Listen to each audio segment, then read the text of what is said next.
Came down to work on the van this weekend, and it's a washout! But we are experiencing the coziness of the van for the first time. Chris is taking some measurements to create a gas locker for the gas cylinder.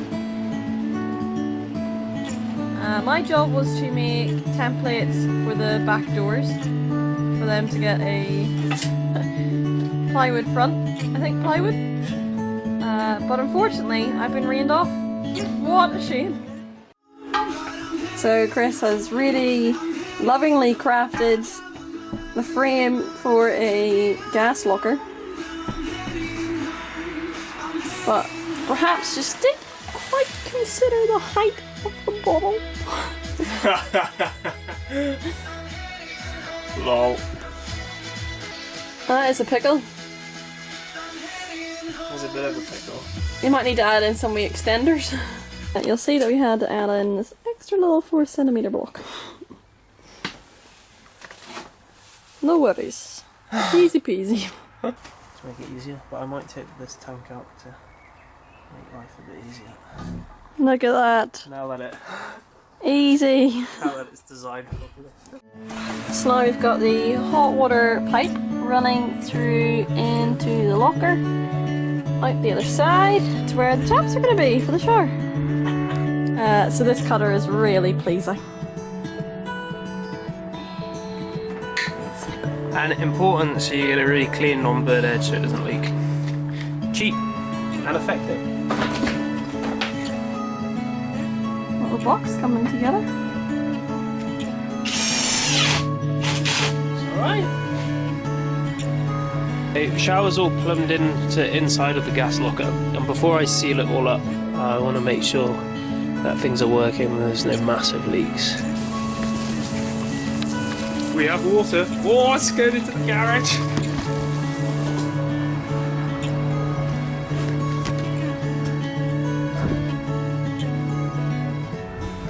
No obvious leaks there. So Chris is pumping it up, and as soon as he stops, I don't think that's meant to happen. Oh, we just got a leak, isn't it? So back on the gas testing, which is pretty exciting stuff. So I had to delay things because I didn't have a proper screw connection onto the testing point here. I was just shoving a bit of rubber hose on and thinking that would do the job, but actually there's a small pin which goes into it which allows air to come through.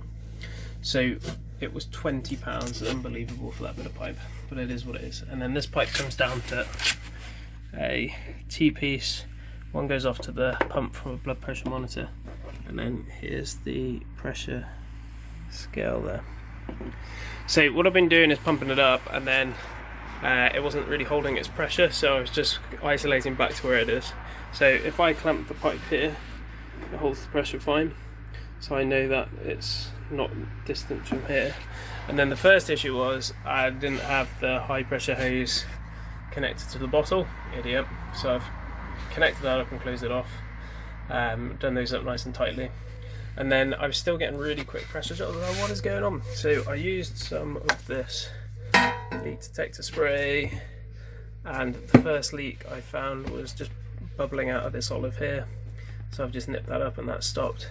And then I was suspicious that down here might be leaking as well, because I wasn't too sure how tight to screw up the bolt just there. Oh, you can't really see the bolt just there going into the manifold, and the answer is very tight.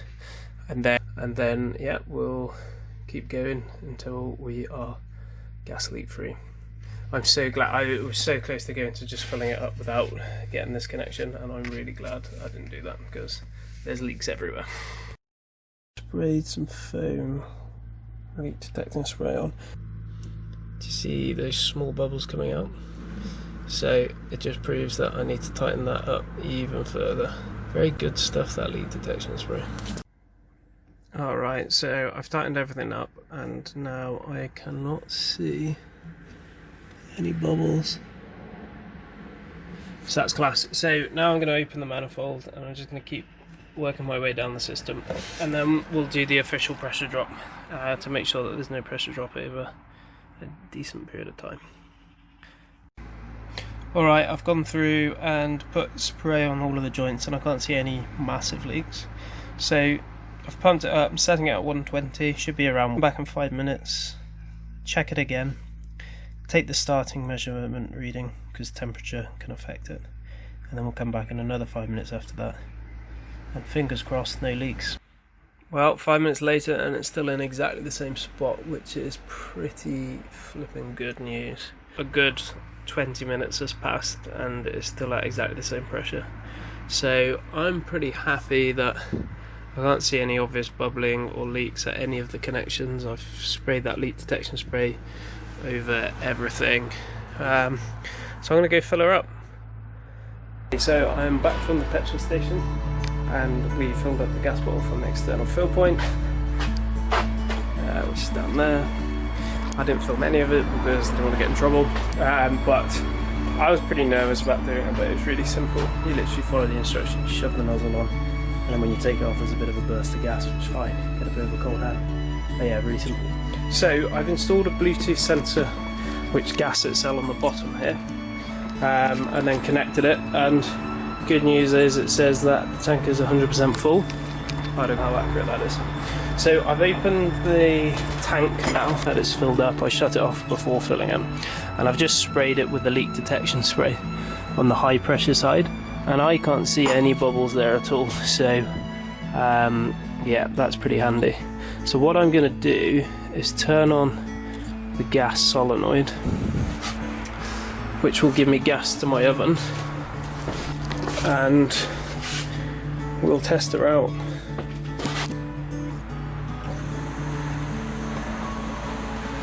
Get out of here. Done this. So I should be able to get this heater working.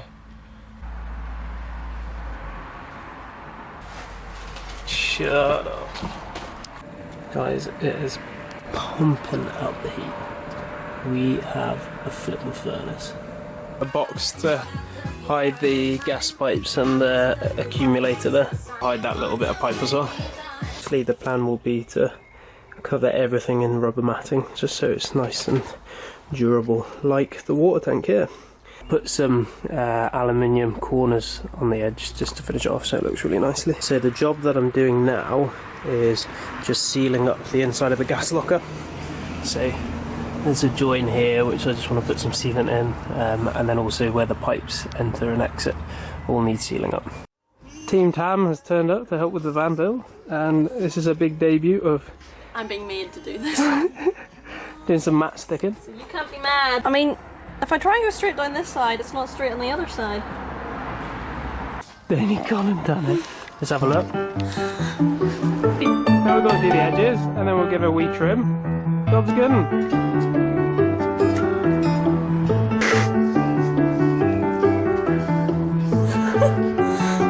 Other products are a bit.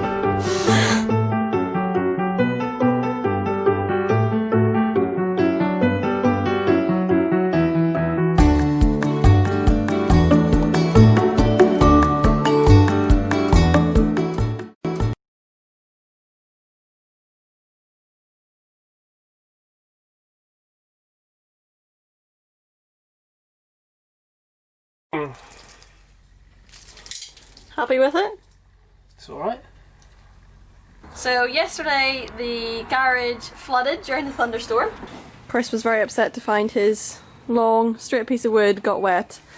We took all the important bits of wood out, put them in the living room on toils so they can dry. Thanks, Mum and Dad. Chris got one very dirty, stinky, sticky arm on walking the train.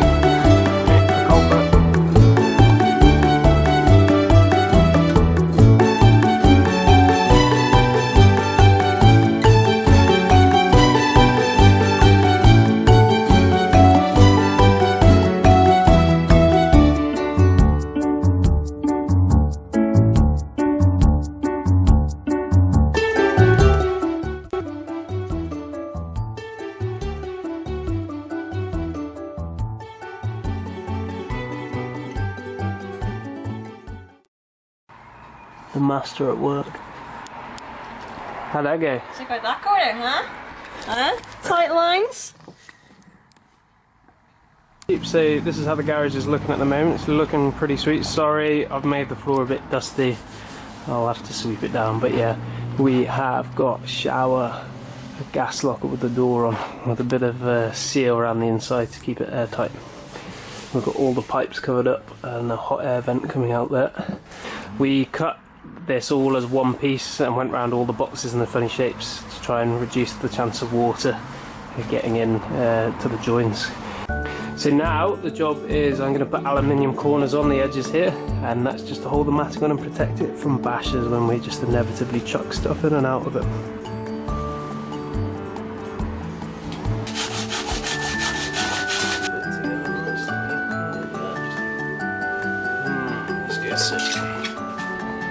Not too shabby. I finished sealing all of the edges with black caulking, and I'm pretty happy with how that's turned out. I was pretty nervous about getting a neat job on, so I just put some masking tape on the bottom and the top, and then once I'd done my line of caulking, I just put white spirit on my finger and smeared it all along.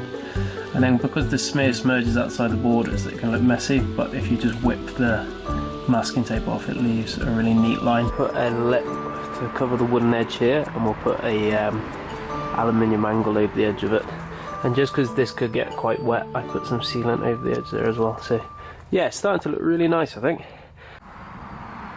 Here we have it, peeps. Hopefully a crisp proof garage.